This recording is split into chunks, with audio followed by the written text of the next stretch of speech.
রাসূল সাল্লাল্লাহু আলাইহি ওয়াসাল্লাম বলেছেন, ততদিন পর্যন্ত কিয়ামত হবে না, লা তাকুমুস সাআহ হাত্তা ইয়ানজিলা ঈসা ইবনে মারইয়াম, যতদিন না মারিয়ামের ছেলে ঈসা পৃথিবীতে নেমে না আসছে ততদিন পর্যন্ত কিয়ামত হবে না। আর মারিয়ামের ছেলে ঈসা পৃথিবীতে নেমে আসার পর ইয়াকসিরুস সালিব, ক্রুশকে ভেঙ্গে চূর্ণ বিচূর্ণ করে দিবে। ওয়া ইয়াকতুলুল খিনজির, আর শুকুরকে হত্যা করবে এবং হারাম ঘোষণা করবে। আর সে পৃথিবীতে হাকামান মুকসিতা, ন্যায় বিচার প্রতিষ্ঠা করবে। বলেন আল্লাহু আকবার। এই মারিয়ামের সন্তান ঈসা পৃথিবীতে নেমে এসে ক্রুশ ভেঙে দিবে, খিনজির শুকুরকে হারাম এবং হত্যা ঘোষণা করবে, আর পৃথিবীতে ন্যায় বিচার প্রতিষ্ঠা করবে। তার মানে বোঝা গেল, রাষ্ট্রে ইসলাম প্রতিষ্ঠা হওয়া মানে এক নম্বরে কি প্রতিষ্ঠা হওয়া? ন্যায় বিচার প্রতিষ্ঠা হওয়া। ঈসা আলাইহিস সালাতু ওয়াস সালাম যে রাষ্ট্র তৈরি করবেন ওটা ইসলামী রাষ্ট্র, ওটা ইসলামী খেলাফা। আল্লাহর নবী বলেননি যে ঈসা আলাইহিস সালাতু ওয়াস সালাম রাষ্ট্রের দায়িত্ব নিয়ে সকল মানুষকে নামাজ আদায় করতে বাধ্য করবেন। আল্লাহর নবী বলেননি তিনি রাষ্ট্রের দায়িত্ব নিয়ে সকল মা এবং বোনকে পর্দা করতে বাধ্য করবেন। অবশ্যই এগুলো ইসলামের গুরুত্বপূর্ণ বিষয়, ব্যক্তিগত এবং রাষ্ট্রীয় জীবনেরই বিষয়, কিন্তু রাষ্ট্রে ইসলাম মানে এক নম্বরে এগুলো নয়। রাষ্ট্রে ইসলাম মানে এক নম্বরে আপনি ন্যায় বিচার প্রতিষ্ঠা করতে পারছেন কিনা, এটা হলো ইসলামী রাষ্ট্র। ন্যায় বিচার প্রতিষ্ঠা করতে পেরেছেন, আপনি ইসলামী রাষ্ট্র প্রতিষ্ঠা করতে পেরেছেন। ন্যায় বিচার প্রতিষ্ঠা করতে পারেননি, ইসলামী রাষ্ট্র প্রতিষ্ঠা করতে পারেননি। এতটুকু যখন স্পষ্ট, তখন এবার আপনাদের নিকটে প্রশ্ন,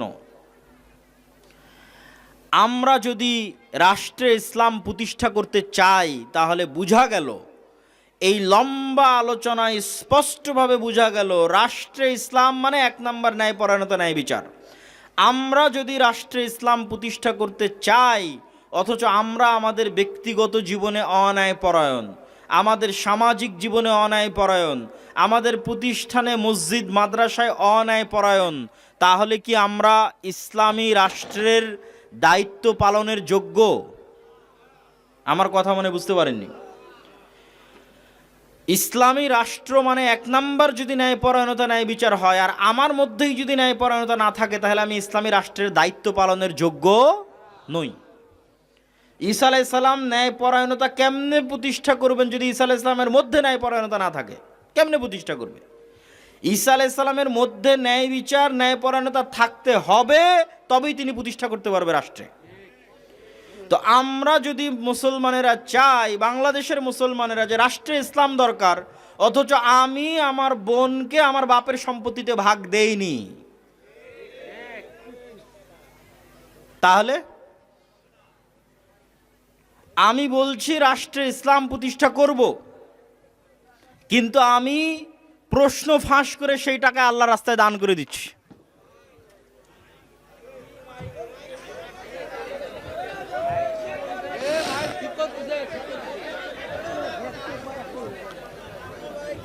আমরা রাষ্ট্রে ইসলাম প্রতিষ্ঠা করতে চাচ্ছি, কিন্তু আমার নিজের মধ্যে ন্যায়পরায়ণতা প্রতিষ্ঠা করতে পারিনি।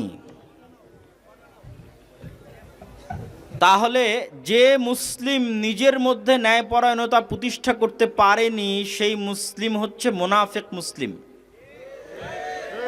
এত বড় কথা বললাম, দলিল তো দিতে হবে। মুনাফিক মুসলিম দলিল, সালাসুন মান কুন্না ফিহ, তিনটা বৈশিষ্ট্য যার মধ্যে পাওয়া যাবে সে মুনাফিকান খালেসা, খাঁটি নির্ভেজাল মুনাফিক।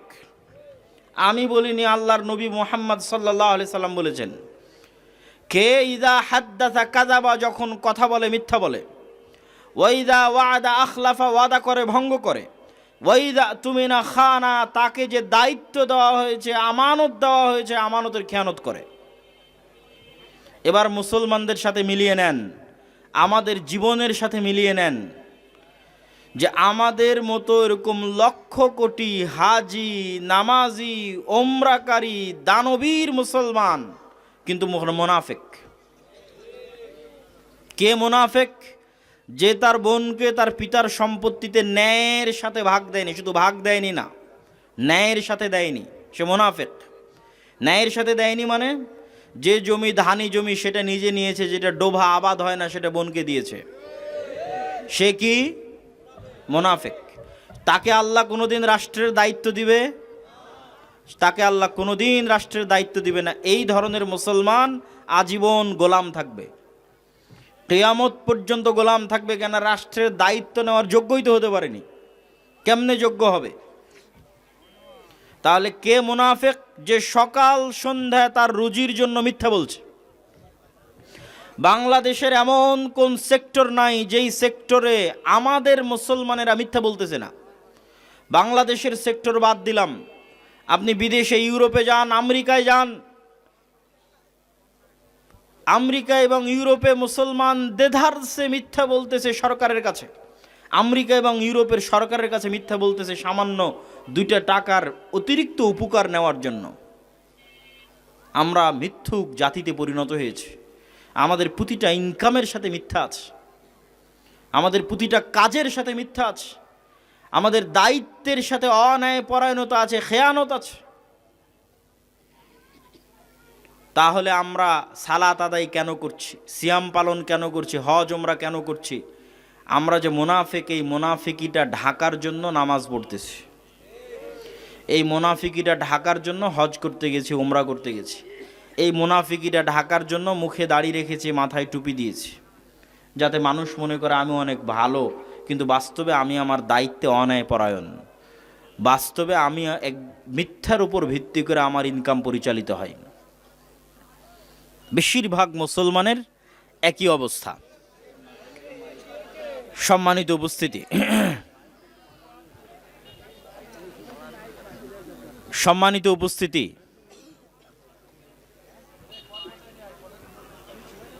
আমরা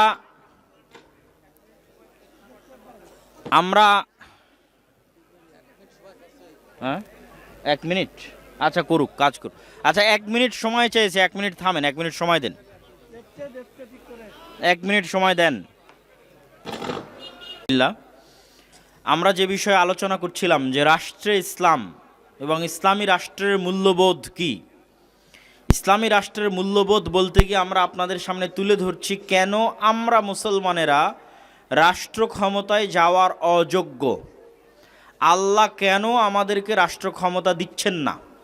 আপনি যতক্ষণ পর্যন্ত মুসলমানদের এই স্বভাব, এই চরিত্র ঠিক না করবেন, ততক্ষণ পর্যন্ত কি গণতন্ত্র, কি ইসলামী আন্দোলন, কি মিছিল, কি মিটিং, কোনো কিছু দিয়ে আপনি রাষ্ট্রে ইসলাম প্রতিষ্ঠা করতে পারবেন না। বরং আমি আপনাকে স্বাক্ষর করে দিতে পারি, লিখে দিতে পারি, এখন যদি আমাকে বলা হয় যে তুমি বাংলাদেশের দায়িত্ব নিয়ে নাও, আমি বাংলাদেশের দায়িত্ব নিয়ে বাংলাদেশ চালাতে পারবো না। কেন চালাতে পারবো না? এই বাংলাদেশের প্রত্যেকটা স্তরে মিথ্যুক আর দুর্নীতিবাজ লোক বসে আছে। সচিবালয় থেকে নিয়ে শুরু করে একদম নিম্ন লেভেল পর্যন্ত প্রত্যেক পদে পদে দুর্নীতিবাজ আর মিথ্যুক আছে। সুতরাং আমাকে দায়িত্ব দিলে আমি দেশ চালাতে পারবো, এটা অসম্ভব। যদি আমরা চাই যে আমাদের দেশে ইসলাম প্রতিষ্ঠা হোক, তাহলে আমাদেরকে আগে এই আন্দোলন শুরু করতে হবে যে আমরা সত্যবাদী হব, ন্যায়পরায়ণ হব, এবং আমাদের পরবর্তী প্রজন্মকে আমরা সত্যবাদী বানাবো, ন্যায়পরায়ণ বানাবো। এরা সামান্য একটা টাকার জন্য মিথ্যা বলবে না, সামান্য একটা টাকার জন্য অন্যায় অবিচার করবে না। মেরুদণ্ড থাকবে, আত্মমর্যাদা থাকবে, আত্মসম্মান থাকবে। আল্লাহ কোনো যুগে কোনো নবীকে অন্যায়পরায়ণ এবং মিথ্যুক অবস্থায় পাঠাননি। প্রত্যেক নবীর বেসিক গুণ, একদম মূল জন্মগত গুণ, পরে গিয়ে নবী হয়েছে। 40 বছর পরে গিয়ে আমার নবী মুহাম্মদ সাল্লাল্লাহু আলাইহি ওয়াসাল্লাম নবী হয়েছে, কিন্তু আমার নবীর জন্মগত গুণ হচ্ছে তিনি সত্যবাদী এবং ন্যায়পরায়ণ। তাহলে ওই যখন আমার নবী মুহাম্মদ সাল্লাল্লাহু আলাইহি ওয়াসাল্লাম সালাতে দাঁড়াচ্ছেন, তখন তার হৃদয় হচ্ছে ফ্রেশ, পরিষ্কার। কেননা তিনি জীবনে মিথ্যা বলেননি, কারোর সাথে অন্যায় করেননি, তার হৃদয় কলুষিত নয়, কারণ আমি গীবত করেননি, কারণ আমি অপবাদ দেননি, পরিষ্কার হৃদয় নিয়ে সালাতে দাঁড়িয়েছে। আর আমি আপনি যখন সালাতে দাঁড়াচ্ছি, উমরা করতে যাচ্ছি, হজ করতে যাচ্ছি, দান করতে যাচ্ছি, তখন ওই সালাতে দাঁড়ানোর আগেই আরেকজনের নামে গীবত করলাম, মিথ্যা বলে টাকা ইনকাম করে সেই টাকা দান করছি, তথা প্রত্যেকটা স্তরে আমার হৃদয় কলুষিত, তাহলে আমার সালাত আর মুহাম্মদ সাল্লাল্লাহু আলাইহি ওয়াসাল্লামের সালাতের মধ্যে আসমান জমিন পার্থক্য আছে। এই সালাত দিয়ে গোলামি হবে, আর ওই সালাত দিয়ে নেতৃত্ব হবে। ওই সালাত দিয়ে পৃথিবী শাসন হবে, আর এই সালাত দিয়ে শুধু গোলামি করা হবে। তো গোলামির শাসন থেকে মুক্তি পেতে চাইলে আগে নিজেদেরকে আত্মমর্যাদা সম্পন্ন হতে হবে। আর আত্মমর্যাদা সম্পন্ন হতে হলে 1 নাম্বার লাগবে হচ্ছে ন্যায়পরায়ণতা এবং সত্যবাদিতা। সম্মানিত উপস্থিতি, এবার আমরা ইসলামের দ্বিতীয় আরেকটি বিষয়, অর্থনৈতিক মূল্যবোধ, সেটি আপনাদের সামনে তুলে ধরি। ইসলামের অর্থনৈতিক মূল্যবোধ 2টি বাক্যের উপর দাঁড়িয়ে আছে, আল কানাআহ ওয়াল ইফফাহ, অল্পে সন্তুষ্ট ও পবিত্রতা। অল্পে তুষ্টি এবং পবিত্রতা, এই দুটির উপর ইসলামের অর্থনৈতিক মূল্যবোধ দাঁড়িয়ে আছে। মানুষ, আমরা যে অন্যায়পরায়ণতার আলোচনা করছি, যেই মিথ্যার আলোচনা করছি, যেই সত্যবাদিতার আলোচনা করছি, এই প্রত্যেকটা জায়গায় মানুষ প্রবেশ করে অর্থের কারণে। আমি মনে হয় বুঝাতে পারিনি। মানুষ মিথ্যা বলে বেশিরভাগ সময়, অন্যায় করে বেশিরভাগ সময় কিসের জন্য? টাকার জন্য। তাহলে যখন আমি আপনি ইসলামের অর্থনৈতিক মূল্যবোধটা বুঝবো, তখন আমার এবং আপনার জন্য সত্য বলা, আমার এবং আপনার জন্য ন্যায়পরায়ণ হওয়া সহজ হবে। রাসূলুল্লাহ সাল্লাল্লাহু আলাইহি ওয়াসাল্লাম ইসলামের অর্থনৈতিক মূল্যবোধের যে ভিত্তি আমরা দাঁড় করালাম, যে ইসলামে অর্থনৈতিক মূল্যবোধের ভিত্তি হচ্ছে আমরা অল্পে তুষ্ট থাকব, এবং আমরা অল্পে তুষ্ট থাকব এবং পবিত্র রাখবো আমাদের ধন সম্পদকে অন্যায় থেকে, হারাম থেকে। আচ্ছা, আমরা বেশিরভাগ ক্ষেত্রে এই সমস্ত হারামের প্রবেশ করার সবচেয়ে সহজ রাস্তা হচ্ছে ঋণ এবং কর্জ। সুদ একটা জুলম, অন্যায় এবং অত্যাচার। এই সুদে মানুষ প্রবেশ করে অবশ্য অর্থনৈতিক চাহিদা থেকে। আর সুদ বহু পরের কথা, স্বাভাবিক লোনের কথা বলি, স্বাভাবিক কর্জে হাসানার কথা বলি। আল্লাহ যেখানে কর্জে হাসানা মানুষকে দিতে বলেছে, যে কেউ যদি কর্জে হাসানা চায় কর্জে হাসানা দাও, কেননা এই কর্জে হাসানা তুমি আল্লাহকে দিচ্ছ। ওমাই ইউকরিদুল্লাহ করদান হাসানা, তোমাদের মধ্যে কে আল্লাহকে কর্জে হাসানা দিবে? কিন্তু তারপরেও কর্জে হাসানাও যদি ধরি, সেটিকে আল্লাহর নবী কি পরিমাণ নিরুৎসাহিত করেছে, শুধু আপনাদের সামনে কয়েকটা হাদিস তুলে ধরব। আমি আপনাদেরকে আবারও বলছি, সুদের লোনের কথা বহু পরে। আমি আমার এক পরিচিত ভাইকে গিয়ে বলছি, আমার একটু সমস্যা, আমাকে 1000 টাকা ধার দাও। এই 1000 টাকা ধার চাইতে আল্লাহর নবী কি পরিমাণ নিরুৎসাহিত করছে সেটা দেখেন। সুদের ভিত্তিতে লোন নেবেন সেটা বহু পরে। عن عائشة رضي الله تعالى عنها أنها قالت أن النبي صلى الله عليه وسلم كان يدعو في الصلاة, আল্লাহর নবী সালাতে প্রচুর পরিমাণে দোয়া করতেন, আল্লাহুম্মা ইন্নী আউযু বিকা মিনাল মা'সামি ওয়াল মাগরাম, হে আল্লাহ আমি আপনার নিকটে পরিত্রাণ চাই গুনাহ থেকে, আপনার নিকটে পরিত্রাণ চাই লোন থেকে, কর্জ থেকে। তো আল্লাহর নবী কি সুদে কর্জ নেবে নাকি? বুঝতে পারেননি মনে হয়। আল্লাহর নবী যে কর্জ থেকে পরিত্রাণ চাচ্ছে, উনি কি মরে গেলেও সুদে কর্জ নেবে না। উনি কোন কর্জ থেকে পরিত্রাণ চাচ্ছে? স্বাভাবিক যেটা মানুষের কাছ থেকে আমরা চেয়ে কর্জ নেই, কর্জে হাসানা, ওটা থেকে পরিত্রাণ চাচ্ছে। ফাকাল লাহু কাইলুন মা আকসারা মা তাস্তাঈদু মিনাল মাগরাম, আল্লাহর নবীকে জিজ্ঞেস করা হলো, হে আল্লাহর নবী আপনি এত বেশি কেন কর্জ থেকে পরিত্রাণ চান? এবার আমাদের আগের অংশের সাথে আপনি মিলিয়ে নিতে পারবেন। আল্লাহ নবী বলছে, ইন্নার রাজুলা ইযা গারিমা ইস্তাদানা, মানুষ যখন কর্জ নেয় হাদ্দাসা ফাকাযাবা, মিথ্যা বলা শুরু করে। আল্লাহর নবীর হাদিস, মানুষ যখন কর্জ নেয় কি বলা শুরু করে? মিথ্যা বলা শুরু করে।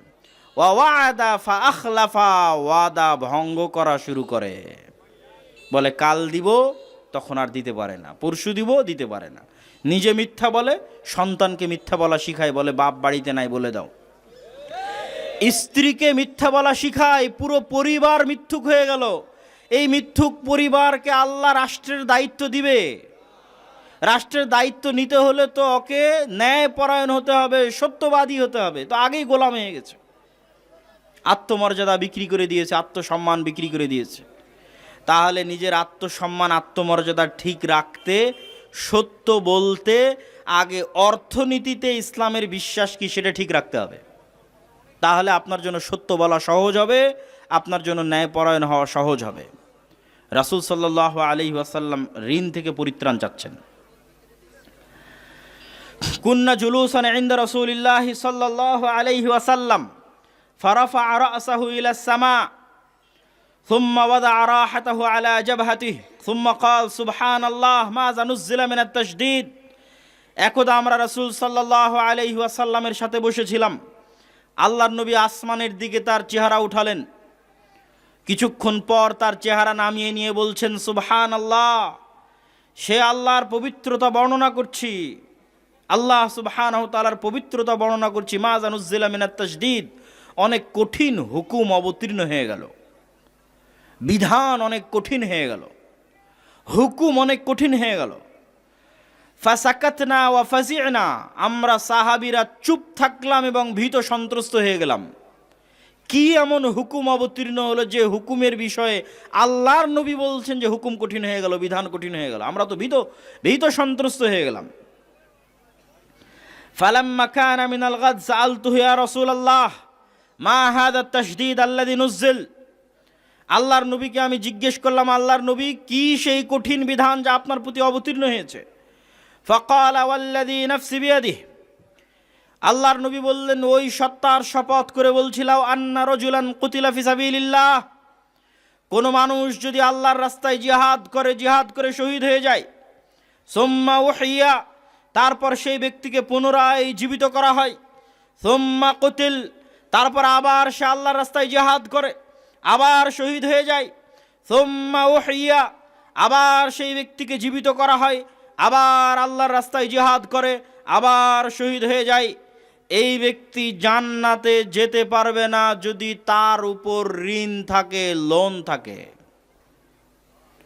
ওয়া আলাইহি দাইনুন মা দাখালাল জান্নাহ হাত্তা ইউকযা আনহু দাইনুহু, এই ব্যক্তিকে জান্নাতে প্রবেশ করতে দেওয়া হবে না যতক্ষণ না তার উপরে থাকা লোন কর্জ আদায় না করা হয়েছে। সম্মানিত উপস্থিতি, শহীদের মর্যাদার চাইতে বড় মর্যাদা দ্রুত জান্নাতে যাওয়া, বিনা হিসাবে জান্নাতে যাওয়া, বিনা কবরের আযাবে জান্নাতে যাওয়া, এর চাইতে বড় মাধ্যম আর নাই শহীদ হওয়ার চাইতে। শুধু একবার শহীদ নয়, তিনবার শহীদ হলো, আল্লাহর নবী বলছেন জান্নাতে যেতে পারবে না যদি তার ঘাড়ে লোন থাকে, কর্জ থাকে। তো এই কর্জ, আপনি কি মনে করছেন আল্লাহর নবী সুদের কর্জের কথা বলতেছে? সুদের কর্জের ভয়াবহতা ভিন্ন জিনিস, সুদের কর্জের ভয়াবহতা ভিন্ন জিনিস। আমি আপনাকে ইসলামের অর্থনৈতিক মূল্যবোধ বোঝাচ্ছি যে ইসলাম কি পরিমাণ অল্পে তুষ্ট ঋণ বিমুখ নীতি পছন্দ করে। কেন অল্পে তুষ্ট ঋণ বিমুখ নীতি পছন্দ করে তা কিছু বলেছি, আবারও শেষে বলবো সারমর্ম হিসেবে। আর এক হাদিস, রাসূলুল্লাহ সাল্লাল্লাহু আলাইহি ওয়াসাল্লামের সামনে এক জানাজা উপস্থিত করা হলো। আল্লাহর নবী জিজ্ঞেস করলেন, এই ব্যক্তির উপর কোনো কর্জ বা লোন ধার আছে কিনা? মানুষ বলল, হ্যাঁ ধার আছে 2 দিনার। আল্লাহ নবী বললেন, কেউ যদি এই দায়িত্ব না নেয় তাহলে আমি এই ব্যক্তির সালাত আদায় করব না। তখন আবু কাতাদা তিনি দায়িত্ব নিলেন। আবু কাতাদা রাদিয়াল্লাহু তাআলা আনহুকে পরের দিন আল্লাহর নবী বলছেন, আবু কাতাদা তুমি কি তার এই কর্জ পরিশোধ করে দিয়েছো? সে বলছে, কদ কাযাইতু, হ্যাঁ আল্লাহর নবী পরিশোধ করে দিয়েছি। আল্লাহ নবী বলেন, আল আন বারাদাত আলাইহি জিলদু, এখন তার চামড়া ঠান্ডা হলো। মানে ওই মৃত ব্যক্তি যে কবরে আছে সে এখন নাজাত পেল। কি নাজাত পেল সেটাও আর এক হাদিসে রাসূল সাল্লাল্লাহু আলাইহি ওয়াসাল্লাম স্পষ্ট করবে। আমি শুধু বলি, আপনারা শুধু শুনতে যান। ওয়া আন সাওবান রাদিয়াল্লাহু তাআলা আন, সাওবান রাদিয়াল্লাহু তাআলা আনহু থেকে বর্ণিত, তিনি বলেন, ক্বালা রাসূলুল্লাহ সাল্লাল্লাহু আলাইহি ওয়াসাল্লাম মান মাতা ওয়া হুয়া বারিউম মিন সালাস, যে ব্যক্তি মারা গেল আর এমতো অবস্থায় যে সে 3টা জিনিস থেকে মুক্ত। 1, তার অন্তরে অহংকার ছিল না, অহংকার থেকে মুক্ত। ওয়াল গুলুল, কারো কোনোদিন ধন সম্পদ আত্মসাৎ করেনি, এটা থেকে মুক্ত। ওয়াদ-দাইন, লোন থেকে মুক্ত। দাখালাল জান্নাহ, সে জান্নাতে চলে যাবে। যে ব্যক্তি মৃত্যুবরণ করলো এমতো অবস্থায় যে তার অন্তর অহংকার থেকে মুক্ত, এমত অবস্থায় যে অন্যের সম্পদ জোরপূর্বক বা ধোকা দিয়ে, ফাঁকি দিয়ে, মিথ্যা দিয়ে গ্রহণ করেনি, এমত অবস্থায় যে কারো কাছে লোন করে রেখে যায়নি, ঋণ করে রেখে যায়নি, দাখালাল জান্নাহ, সে জান্নাতে চলে যাবে। আর ওই হাদিসে যে আল্লাহ নবী বলল, ও তুমি ওর 2 দিরহাম আদায় করে দিয়েছো, এখন তার চামড়া ঠান্ডা হলো, সেটার অর্থ কি? এই হাদিসে আসছে। আবু হুরায়রা রাদিয়াল্লাহু তাআলা আনহু থেকে বর্ণিত, তিনি বলেন, রাসূল সাল্লাল্লাহু আলাইহি ওয়াসাল্লাম বলছেন, নাফসুল মুমিন মুআল্লাকাতুন, একজন মৃত মুমিনের আত্মা ঝুলন্ত থাকে তার লোনের সাথে, তার ঋণের সাথে, হাত্তা ইউকদা আন, যতক্ষণ না তার পক্ষ থেকে কেউ ওই লোন এবং ঋণ আদায় না করে দিচ্ছে, ততক্ষণ পর্যন্ত তার আত্মা ঝুলন্ত থাকে। এটির কথাই রাসূল সাল্লাল্লাহু আলাইহি ওয়াসাল্লাম ওই হাদিসে বলেছেন। সম্মানিত উপস্থিতি, রাসূলুল্লাহ সাল্লাল্লাহু আলাইহি ওয়াসাল্লাম আমাদেরকে অসংখ্য দোয়া শিখিয়েছেন, যে প্রত্যেকটা দোয়ার মধ্যে তিনি লোন থেকে, ধার থেকে, কর্জ থেকে রাসূলুল্লাহ সাল্লাল্লাহু আলাইহি ওয়াসাল্লাম পরিত্রাণ চেয়েছেন। যেমন একটা দোয়া আপনারা জানেন, আল্লাহুম্মা ইন্নী আউযু বিকা মিনাল হাম্মি ওয়াল হুজনি ওয়া আউযু বিকা মিনাল আজজি ওয়াল কাসলি ওয়া আউযু বিকা মিনাল জুবনি ওয়াল বুখলি ওয়া আউযু বিকা মিন গালাবাতিদ দাইনি ওয়া কাহরির রিজাল। হে আল্লাহ, আমি আপনার নিকটে পরিত্রাণ চাচ্ছি দুশ্চিন্তা থেকে। হে আল্লাহ, আমি আপনার নিকটে পরিত্রাণ চাচ্ছি অলসতা থেকে। হে আল্লাহ, আমি আপনার নিকটে পরিত্রাণ চাচ্ছি অক্ষমতা থেকে। হে আল্লাহ, আমি আপনার নিকটে পরিত্রাণ চাচ্ছি ভীত হওয়া থেকে, যেন আমি সাহসী হই। হে আল্লাহ, আমি আপনার নিকটে পরিত্রাণ চাচ্ছি কৃপণতা থেকে, যেন আমি মানুষকে দিতে পারি। এবার কি বলছেন? হে আল্লাহ, আমি আপনার নিকটে পরিত্রাণ চাচ্ছি লোন থেকে, যেন আমাকে কোনোদিন লোন ধার করতে না হয়। এই লোন, এই ধার সুদের নয়, স্বাভাবিক লোন, স্বাভাবিক ধারকে আল্লাহর নবী এত ভয় করছে। সুদেরটা বহু পরে স্বাভাবিক কর্জকে আল্লাহর নবী এত ভয় করতেছেন যে তিনি দোয়া করতেছেন যেন তার ঘাড়ে লোন চেপে না যায়, ওয়াকাহরির রিজাল, এবং মানুষের দাপট যেন তাকে পেয়ে না বসে। রাসূলুল্লাহ সাল্লাল্লাহু আলাইহি ওয়াসাল্লাম এই জন্য দোয়া করেছেন, আল্লাহুম্মা কফিনি বিহালালিকা আন হারামিক ওয়া আগনিনি বিফাজলিকা আম্মান সিওয়াক। হে আল্লাহ, আমি আপনার হালাল মাধ্যমে, আপনার হালাল রুজির মাধ্যমে হারাম থেকে পরিত্রাণ চাই, ব্যবস্থা করে দেন। আমার জন্য হালালের ব্যবস্থা করে দেন, যেন হারামের দ্বার প্রান্তে আমাকে যেতে না হয়। হে আল্লাহ, আর আপনার মাধ্যমে আমি যথেষ্ট হতে চাই, যেন অন্যের মুখাপেক্ষী হতে না হয়। আপনার মুখাপেক্ষী হতে চাই, আপনার মুখাপেক্ষী হওয়াই যেন আমার জন্য যথেষ্ট হয়ে যায়, পৃথিবীর আর কোনো মানুষের জন্য আমার মুখাপেক্ষী হওয়া না লাগে। কেন এত শক্তভাবে, কেন ঋণ বিমুখ, অল্পে সন্তুষ্ট অর্থনৈতিক জীবনযাপন করার জন্য বলা হচ্ছে? এই জন্য বলা হচ্ছে যে যখনই আপনি এই রাস্তা ছেড়ে দিবেন, অল্পে সন্তুষ্ট হওয়া ছেড়ে দিবেন, ঋণ বিমুখতা ছেড়ে দিবেন, তখনই এবার আত্মসম্মান, আত্মমর্যাদা বিক্রি হওয়া শুরু হবে, মিথ্যা বলা শুরু হবে, অন্যায় করা শুরু হবে। আর যখনই মিথ্যা বলা শুরু হবে, আত্মমর্যাদা, আত্মসম্মান থাকবে না, তখন আপনি আর নেতা হতে পারবেন না, তখন গোলাম। আর আল্লাহর নবী চান না যে তার উম্মত গোলাম অবস্থায় জীবনযাপন করুক। তিনি চান তার উম্মত মেরুদণ্ড সোজা করে, মাথা উঁচু করে পৃথিবীতে বসবাস করুক।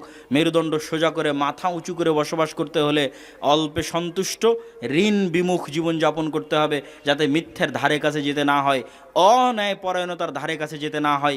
এরকম একটা প্রজন্ম যদি আমরা তৈরি করতে পারি, একটা মুসলিম প্রজন্ম যারা দুর্নীতিবাজ হবে না, যারা মিথ্যুক হবে না, যারা অন্যায় পরায়ণ হবে না, যাদের মেরুদণ্ড সোজা থাকবে, ওই প্রজন্মের হাত দিয়ে রাষ্ট্র ক্ষমতা, ইসলাম প্রতিষ্ঠিত হবে। আর যদি ওই প্রজন্ম আমরা তৈরি করতে না পারি, তাহলে আশাই থেকে যাবে। সম্মানিত উপস্থিতি, ইসলামী অর্থনীতির দ্বিতীয় যে মূলনীতি, সেই মূলনীতিটি হচ্ছে সোশ্যাল ইন্স্যুরেন্স। আজকের বিশ্বে সব জায়গায় ইন্স্যুরেন্স আছে। তো মানুষ আমাদেরকে জিজ্ঞেস করে, আমরাও ইন্স্যুরেন্স করতে চাই, কিন্তু আল্লাহ কিন্তু ভিত্তি রেখেছেন সোশ্যাল ইন্স্যুরেন্সের উপর। সোশ্যাল ইন্স্যুরেন্সের পর সোশ্যাল জাস্টিসের কথা বলবো। সোশ্যাল জাস্টিসের কথা বলে বক্তব্যের শেষের দিকে চলে যাব ইনশাআল্লাহুল আজিজ। সোশ্যাল ইন্স্যুরেন্স কি? আল্লাহর পবিত্র কোরআনের আয়াত দেখেন, লাইসাল বিররা আন তুওয়াল্লু উজুহাকুম কিবালাল মাশরিক ওয়াল মাগরিব। হে মুসলিমেরা, হে মুমিনেরা, তোমাদের জন্য এতে কল্যাণ নাই যে তোমরা পশ্চিমমুখী হবে না পূর্বমুখী হবে। ওয়ালাকিন্নাল বিররা, জেনে রাখো, নেকি, কল্যাণ ওই কাজই, মান আমানা বিল্লাহি ওয়াল ইয়াউমিল আখির, যে আল্লাহর প্রতি ঈমান আনয়ন করলো, পরকালের প্রতি বিশ্বাস স্থাপন করলো, ওয়াল মালাইকাতি ওয়াল কিতাবি ওয়ান নবিয়িন, ফেরেশতার প্রতি বিশ্বাস স্থাপন করলো, কিতাবের প্রতি বিশ্বাস স্থাপন করলো, নবীদের উপর বিশ্বাস স্থাপন করলো। এবার শুরু হচ্ছে ইবাদত। ইমান শেষ হতেই দেখেন ইবাদত কি দিয়ে শুরু হচ্ছে। এতক্ষণ সব ইমান, আল্লাহর প্রতি ইমান, পরকালের প্রতি ইমান, ফেরেশতার প্রতি ইমান, নবীদের প্রতি ইমান। ইমান শেষ, এবার আমল শুরু। আমল কি? 1 নম্বর আমল, ওয়া আতাল মালা আলা হুব্বিহি যাবিল কুরবা। ধন সম্পদকে ভালোবাসে, তারপরেও ধন সম্পদ নিকট আত্মীয়ের মধ্যে খরচ করতে পারে যে। ধন সম্পদকে ভালোবাসে, তারপরেও ধন সম্পদ নিকট আত্মীয়র জন্য খরচ করতে পারে যে। ওয়াল ইয়াতামা, ইয়াতিমদের জন্য খরচ করতে পারে যে। ওয়াল মাসাকিন, মিসকিনদের জন্য খরচ করতে পারে যে।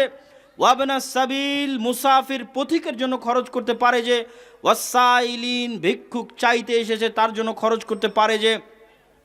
ওয়াফির রিকাব ওয়া আকামাস সালাত ওয়া আতা যাকাত, এবার আসতেছে সালাত প্রতিষ্ঠা করে, যাকাত আদায় করে। ওয়াল মুফুনা বিআহদিহিম ইযা আহাদু, ওয়াদা করলে রক্ষা করে। ওয়াস-সাবিরিনা ফিল বাসাই ওয়াদ-দাররা, বিপদ আপদে ধৈর্য ধারণ করে। হিনাল বাস, যখন কষ্ট থাকে দুঃখ থাকে তখন ধৈর্য ধারণ করে। উলাইকাল্লাযীনা সাদাকু, এরাই সত্যবাদী। ওয়া উলাইকা হুমুল মুত্তাকুন, এরাই পরহেজগার। তাহলে কি দেখলেন? আল্লাহ সুবহানাহু ওয়া তাআলা ইমানের পরপরই শুরু করে দিলেন আপনার পাড়া প্রতিবেশী, আত্মীয় স্বজন, ইয়েতিম, মিসকিন। আল্লাহ কোরআনে বলতেছে। আর এক আয়াতে দেখেন আল্লাহ তার নিজের ইবাদতের পরে নিজের ইবাদত করার কথা বলেই কি বলবেন? ওয়াবুদুল্লাহ ওয়ালা তুশরিকু বিহি শাইআ, হে দুনিয়ার মানুষ তোমরা আল্লাহর ইবাদত করো। ওয়ালা তুশরিকু বিহি শাইআ, আল্লাহর সাথে কাউকে শরীক করিও না। আল্লাহর কথা শেষ, মানে আল্লাহর জন্য এতটুকু যে আল্লাহর সাথে কাউকে শরীক করা যাবে না, আল্লাহর তাওহীদ প্রতিষ্ঠা করতে হবে। আল্লাহর কথা শেষ, এবার আল্লাহ মানুষের মধ্যে চলে গেলেন, শুরুই করলেন মানুষ দিয়ে। ওয়াবিল ওয়ালিদাইনি ইহসানা, আমার ইবাদতের পরেই তোমাদের জন্য জরুরি দায়িত্ব পিতামাতার সাথে ভালো ব্যবহার করবে। ওয়াবিদিল কুরবা, নিজের নিকট আত্মীয়র সাথে ভালো ব্যবহার করবে। ওয়াল ইয়াতামা, ইয়াতিমদের সাথে ভালো ব্যবহার করবে। ওয়াল মাসাকিন, মিসকিনদের সাথে ভালো ব্যবহার করবে। ওয়াল জারি দিল কুরবা, তোমার প্রতিবেশী আত্মীয়র সাথে ভালো ব্যবহার করবে। ওয়াল জারিল জুনুব, এবং তোমার বাড়ির সাথে যার বাড়ি লেগে আছে তার সাথে ভালো ব্যবহার করবে। ওয়াসাহিবি বিল জামব, এবং তোমার বন্ধুর যে প্রতিবেশী তার সাথে ভালো ব্যবহার করবে। ওয়াবনিস সাবিল, পথিকের সাথে ভালো ব্যবহার করবে। ওয়ামা মালাকাত আইমানুকুম, তোমার অধীনস্থ কর্মচারী কর্মকর্তা, স্ত্রী, সন্তান, সন্ততি, তাদের প্রতি ভালো ব্যবহার করবে। ইন্নাল্লাহা লা ইউহিব্বু মুখতালান ফাখুরা, আল্লাহ অহংকারী খারাপ আচরণকারীকে পছন্দ করেন না। সম্মানিত উপস্থিতি, এরকম অসংখ্য আয়াত আমি আপনাদের সামনে তুলে ধরতে পারবো যেখান থেকে আপনি ইসলামের প্রকৃত রূপটা দেখতে পাবেন। যে আল্লাহ এইভাবে কোরআনে যখন ধারাবাহিক বলতে থাকে তখন আল্লাহর কথা শেষ হলে আল্লাহ মানুষের মধ্যে চলে যায়। আর আমাদের কাছে সবচেয়ে অবহেলিত হচ্ছে মানুষের সাথে সম্পৃক্ত বিষয়গুলো, সবচেয়ে অবহেলিত। আমাদের আকীদা ভুল আছে এ কথা বলবো না, মাশাআল্লাহ মোটামুটি সবার আকীদাই ঠিক।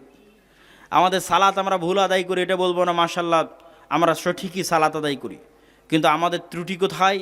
আমাদের ত্রুটির জায়গা হচ্ছে আল্লাহ সুবহানাহু ওয়া তাআলা যেগুলো আদেশ দিয়েছেন, যেই সোশ্যাল জাস্টিস এবং সোশ্যাল ইন্স্যুরেন্সের কথা আল্লাহ বলেছেন, সেটা আমাদের মধ্যে নাই। সোশ্যাল ইন্স্যুরেন্স কি? একজন মানুষ বিপদে পড়েছে, তো তার দেখাশোনার দায়িত্ব, তার অর্থনৈতিক সকল দায়িত্ব তার আশেপাশের পাড়া প্রতিবেশী, ভাই বোন, আত্মীয় স্বজন গ্রহণ করবে, যা কোরআনের এই আয়াত থেকে স্পষ্ট। আর সোশ্যাল জাস্টিস কি? ওই যে ন্যায়পরায়ণতার কথা বলে এসেছি, ইমাম বুখারীর আল আদাবুল মুফরাদ খুলবেন। ইমাম বুখারী আল আদাবুল মুফরাদে কার সাথে কেমন আচরণ করতে হবে, কি ব্যবহার করতে হবে, সে অধ্যায় রচনা করেছেন। একের পর এক বাপ মা, ভাই বোন, আত্মীয় স্বজন, স্ত্রী পুত্র, পাড়া প্রতিবেশী, এটা হচ্ছে সোশ্যাল জাস্টিস, সামাজিক ন্যায় বিচার।